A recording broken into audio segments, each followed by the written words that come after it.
Hello students, a very good morning to all of you. I hope all of you are fine and safe at your home and doing your studies regularly. So students, today we will continue our revision that is of primary activities. Primary activities chapter हम read कर रहे थे और आज इसी का revision हम continue करते हैं. सो टाइप ऑफ एग्रीकल्चर में हम प्रिमिटिव एंड इंटेंसिव एग्रीकल्चर पढ़ चुके थे and today we are going to read about the other types of farming. So extensive commercial grain cultivation means यहाँ पर फोकस किस पे है? फूड ग्रेन्स पर. एंड एक्सटेंसिव मीन्स बहुत ज्यादा क्वांटिटी में. कॉमर्शियल किसके लिए होता है? ये सरप्लस प्रोडक्शन किया जाता है मार्केट में सेल करने के लिए. Okay, so what are the characteristics of these extensive commercial grain farming? That is it is also called the grasslands. जहां पर ये फूड ग्रेन्स है उनका लार्ज स्केल पर प्रोडक्शन किया जाता है उन्हें हम ग्रासलैंड भी कहते हैं. It is found in the interior part of semi-arid lands of mid latitudes. जिन एरियाज में कम रेनफॉल होती है मिड लैटिट्यूड्स में ये मिलते हैं ग्रासलैंड्स. मेन क्रॉप इनमें वैसे तो क्योंकि नाम से पता चल रहा है ग्रेन्स, सो फूड ग्रेन्स सबसे ज्यादा वीट, सबसे ज्यादा इन ग्रासलैंड्स में वीट का प्रोडक्शन किया जाता है. इसके अलावा कॉर्न, बार्ले, ओट्स, राई जैसे भी ग्रेन्स यहाँ पर उगाए जाते हैं. ये भी लार्ज फार्म साइज. अब यहाँ पे कैरेक्टरिस्टिक है कि जो ग्रासलैंड है उनका साइज क्या होता है? लार्ज होता है, हाईली मैकेनाइज्ड. बहुत ज्यादा लार्ज लेवल पर यहाँ पर मशीन्स का यूज किया जाता है. Less labour. अगर मशीन ज्यादा है तो ऑटोमेटिकली अगर मशीन्स का ज्यादा यूज हो रहा है तो ऑब्वियसली जो लेबर्स होंगे वो कम यहाँ पर वर्क करते हैं. यील्ड पर पर्सन इज हाई. एंड अगर हम total number of person and total production है उनका एवरेज देखें तो यील्ड पर पर्सन है वो काफी ज्यादा होती है. And total yield high due to the large farm size. और टोटल जो पैदावार है, जो उपज है वो सबसे ज्यादा होती है, वो बहुत ज्यादा होती है बिकॉज जो फार्म है उनके साइज क्या है? बड़े हैं. ओके, सो फार्म्स हैं वो बिग होते हैं एंड मशीन्स का यूज होता है, लेबर होते हैं वो लेस होते हैं एंड यहाँ पर जो प्रोडक्शन होता है वो भी लार्ज स्केल पर किया जाता है. एंड फूड ग्रेन में हमने क्या पढ़ा था? वीट है, कॉर्न, बार्ले, ओट्स, राई. ओके, अब डिफरेंट कंट्रीज में इन ग्रासलैंड्स को डिफरेंट नेम से जाना जाता है और क्वेश्चन इस पे यही आता है मेनली.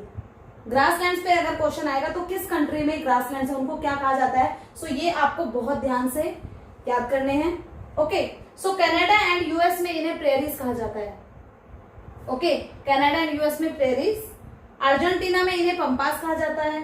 साउथ अफ्रीका में वेल्स भी कहते हैं, सवाना भी कहते हैं. दोनों ही नाम से पुकारा जाता है. सो ऑप्शन में क्या है आप देख लेना, वेल्स एंड सवाना दोनों ही हैं. यूरेशियन कंट्रीज में मतलब यूरोप एंड एशिया की जो मिड की कंट्रीज है वहां पर इन्हें स्टेपीज कहा जाता है.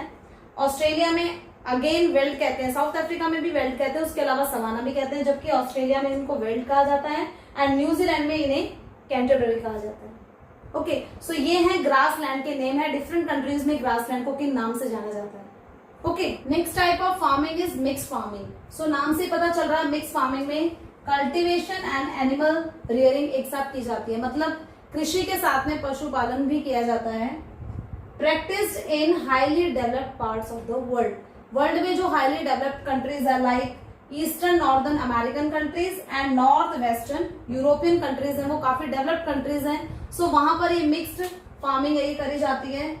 जो फार्म का साइज होता है वो मॉडरेट होता है, ना ही ज्यादा लार्ज एंड ना ही ज्यादा स्मॉल. सो मॉडरेट इनके फार्म्स होते हैं. Fodder crops are the important crops. So यहाँ पर जो फसलें उगाई जाती है उनमें fodder crops like maize. Okay, so fodder crop यानी कि पशुओं के लिए चारा भी यहाँ पर उगाया जाता है. Crop rotation and intercropping help in maintaining the soil fertility.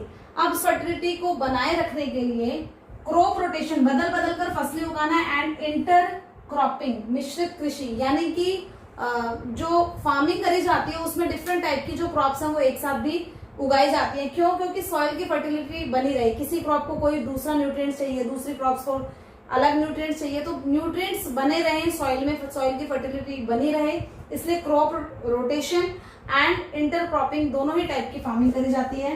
Extensive use of chemical fertiliser. क्योंकि प्रोडक्शन ज्यादा चाहिए इसलिए chemical fertiliser and natural manure.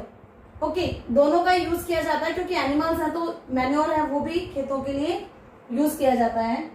Farmers are skilled and expertise farm activities. तो अब यहाँ पर जो फार्मर्स होते हैं वो स्किल्ड होते हैं एंड एक्सपर्टाइज होते हैं.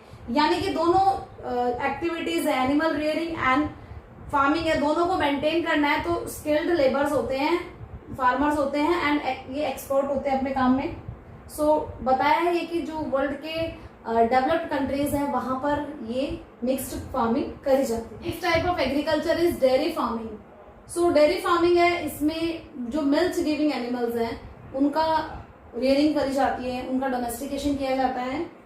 Most advance type of rearing of milk animal, ये एक एडवांस टेक्निक के थ्रू मिल्क एनिमल है उनकी रियरिंग की जाती है एंड इसे कैपिटल एंड लेबर इंटेंसिव कहा जाता है, क्योंकि इसमें बहुत सारा कैपिटल इन्वेस्टमेंट करना पड़ेगा, आपको बहुत सारा पैसा लगाना पड़ेगा एंड इसमें लेबर्स हैं उनकी भी काफी जरूरत पड़ती है। Animal shed, feeding and milching machine add cost of farming. अब जो फार्मिंग हो रही है जिस टाइप की डेयरी फार्मिंग हो रही है, ओके, सो इसमें एनिमल की शेडिंग के लिए, यानी कि एनिमल को जहां रखा जाएगा वो इंफ्रास्ट्रक्चर, वो बिल्डिंग है, वो जो जगह उनके लिए शेडिंग बनाई जाएगी वो काफी इम्प्रूव टेक्निक की होगी। फीडिंग, अब जो फीड करेंगे, जो खाना वो खा रहे हैं, वो उससे भी कॉस्ट बढ़ रही है। मतलब कैपिटल इन्वेस्टमेंट क्या है कि जो एनिमल्स हैं वो मिल्क प्रोडक्ट्स तो उनसे मिल रहे हैं, लेकिन उनको फीड करने के लिए भी तो फोडर की जरूरत होती है। एंड मिल्चिंग मशीन, जो मशीन के थ्रू मिल्चिंग करी जाती है, उसको खरीदने के लिए भी पैसा चाहिए, इसलिए इसे कैपिटल इन्वेस्ट कहा गया है, क्योंकि इसीलिए इसे कैपिटल इंटेंसिव कहा गया है कि बहुत सारा पैसा पहले आपको उसमें इन्वेस्ट करना पड़ेगा, उसके बाद में आपको प्रॉफिट होगा। नो ऑफ सीजन, इसका कोई भी ऑफ सीजन नहीं होता है। मिल्क गिविंग एनिमल्स है, जो मिल्क का प्रोडक्शन है वो कंटिन्यू चलता रहता है, कोई ऑफ सीजन नहीं है। जैसे फार्मिंग में हमें पक्के तैयार हो जाती है, उसके बाद में ऑफ सीजन मतलब बीच का टाइम जिसमें हम खाली छोड़ते हैं खेतों को, लेकिन डेयरी फार्मिंग में कोई भी ऑफ सीजन नहीं होता है। Cattle health care and veterinary service, जो कैटल्स होती है उनकी हेल्थ केयर की तरफ काफी ध्यान दिया जाता है, क्योंकि अगर एक एनिमल को होगी डिजीज तो सभी एनिमल्स को हो जाएगी। ओके, सो वेटनरी सर्विस इनको जितने भी वैक्सीनेशन है या जो मेडिसिन है वो टाइम टू टाइम दी जाती है। Practised near urban and industrial area, अब जो डेयरी फार्मिंग होती है वो मेनली अर्बन एरियाज में एंड इंडस्ट्रियल एरिया के आसपास होती है, क्योंकि वहां पर जो मिल्क का डिमांड है वो मिल्क की बहुत ज्यादा होती है, इसलिए urban areas and industrial area, क्योंकि इंडस्ट्रियल एरिया है तो वहां पर पॉपुलेशन भी ज्यादा होगी, सो उसके पास में होता है डेयरी फार्मिंग का वर्क। नीड्स, अब क्या क्या चीजें हैं जो बहुत ज्यादा जरूरी है डेयरी फार्मिंग के लिए। सबसे पहले तो आपके पास में एक गुड नेटवर्क ऑफ ट्रांसपोर्ट होना चाहिए। ओके, रेफ्रिजरेशन की प्रोसेस होनी चाहिए, रेफ्रिजरेशन की फैसिलिटी होनी चाहिए, क्योंकि मिल्क है वो जल्दी खराब हो जाता है, या मिल्क से बना हुआ कोई भी प्रोडक्ट, तो रेफ्रिजरेशन इज मस्ट। एंड जो पेस्चराइजेशन प्रोसेस है उसने बढ़ा दिया है ड्यूरेबिलिटी, जो मिल्क एंड डेयरी जो पर्शिबल गुड्स है, जो मिल्क प्रोडक्ट्स हैं, जो डेयरी प्रोडक्ट्स हैं वो पर्शिबल होते हैं, मतलब जल्दी से खराब होने वाले हैं। अब उनकी ड्यूरेबिलिटी की काफी दिन तक वो चल पाए तो chilling centres and refrigeration and pasteurisation, एक हाई टेम्परेचर करके उसको जितने भी इम्प्योरिटीज है उनको दूर कर देना, ताकि जो मिल्क है वो जल्दी से खराब ना हो। तो पेस्चराइजेशन, रेफ्रिजरेशन, ट्रांसपोर्ट ये मस्ट है डेयरी फार्मिंग में। जब ये फैसिलिटीज अवेलेबल होगी तो ही एक फार्मर है वो डेयरी फार्मिंग कर पाएगा। Okay, next is Mediterranean agriculture. Mediterranean agriculture है वो मेडिटेरियन सी के आसपास होता है। सो मेडिटेरियन सी कहां पर है? That is Europe and this is Africa, northern America, southern America. So here is the Mediterranean sea. Okay, so highly specialised commercial agriculture, एक अलग तरीके का यहाँ पर एग्रीकल्चर किया जाता है। Practice in area near Mediterranean sea, अब मेडिटेरियन सी के आसपास में क्या होगा? Southern Europe, northern America and ये अमेरिका के कुछ पार्ट्स हैं।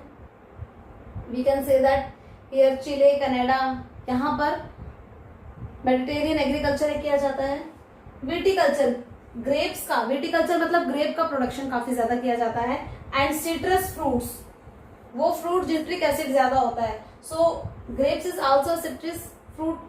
सो विटिकल्चर यहाँ पर किया जाता है, ग्रेप का लार्ज स्केल पर प्रोडक्शन किया जाता है, वाइन बनाई जाती है ग्रेप से।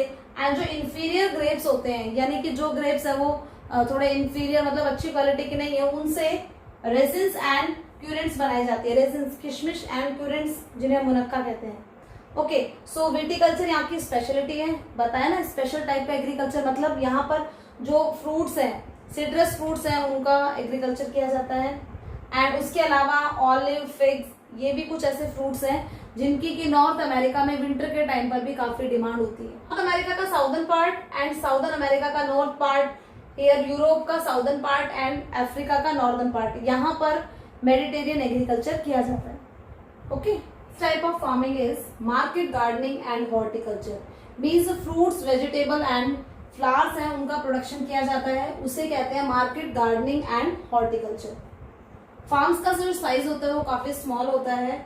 ट्रांसपोर्ट फैसिलिटी बहुत अच्छी होनी चाहिए जो कि अर्बन सेंटर तक जल्दी से जल्दी जो फ्लावर्स हैं या जो फ्लावर्स हैं एंड जो वेजिटेबल्स हैं, फ्रूट्स हैं, उनको जल्दी से जल्दी अर्बन सेंटर्स में पहुंचाया जा सके. एंड इसमें यूज किया जाता है हाई यील्ड वैरायटी सीड्स का यूज किया जाता है, फर्टिलाइजर्स का यूज किया जाता है, पेस्टिसाइड्स का, all of because to increase the production. Developed in densely populated district and market gardening and horticulture है वो डेंसली पॉपुलेटेड डिस्ट्रिक्ट है, वहां पर ज्यादा डेवलप होता है as like northern western Europe and USA. Okay, Netherland is specialised in the flowers. Netherland में different type के जो फ्लावर्स के लिए फेमस है नीदरलैंड, एंड उसमें भी जो ट्यूलिप का फ्लावर है वो काफी फेमस है नीदरलैंड का. And another term is truck farming. Truck farming is related to the vegetable. Vegetable को जल्दी से जल्दी ट्रक के थ्रू पहुंचाया जाता है अर्बन सेंटर्स तक ताकि वो खराब ना हो वेजिटेबल्स. सो ट्रक फार्मिंग का मतलब होता है कि वेजिटेबल्स हैं उनका ट्रांसपोर्ट करना अर्बन सेंटर तक. वेजिटेबल्स उनको ग्रो किया जा रहा है एंड उनको जल्दी से जल्दी ट्रक के थ्रू पहुंचाया जा रहा है अर्बन सेंटर्स में. So they are called the truck farming. Okay, another type of farming is cooperative farming. So cooperative farming जब स्मॉल साइज ऑफ लैंड हो फार्मर्स के पास में और वो ज्यादा प्रोडक्शन लेना चाह रहे हैं तो वो मिलकर के अपनी एक कोऑपरेटिव सोसाइटी बना लेते हैं, यानी कि जो प्रोडक्शन कर रहे हैं वो मिलकर के कर रहे हैं. ओके, और क्यों कर रहे हैं ये? More efficient and profitable farming, यानी कि इनकी जो फार्मिंग है वो ज्यादा एफिशिएंट हो एंड प्रॉफिट इनको ज्यादा हो. Denmark is a country where every farmer is a member of cooperative society. Denmark एक ऐसी कंट्री है जहां पर हर एक फार्मर है वो कोऑपरेटिव सोसाइटी का मेंबर है. ओके, सो ये क्वेश्चन 1 मार्क्स में आता है. बेल्जियम, इटली, नॉर्वे, स्वीडन, ये कुछ ऐसी कंट्रीज हैं जहां पर कोऑपरेटिव सोसाइटी है वो काफी फेमस है. Cooperative society type of farming है, it is very famous in this countries. Okay, so cooperative society में इनको फोर्स नहीं करा गया है कि गवर्नमेंट ने कंपलसरी कर रखा, बल्कि खुद प्रॉफिट लेने के लिए जो फार्मर्स है वो अपनी कोऑपरेटिव सोसाइटी बना रहे हैं. Okay, last type of farming is collective farming.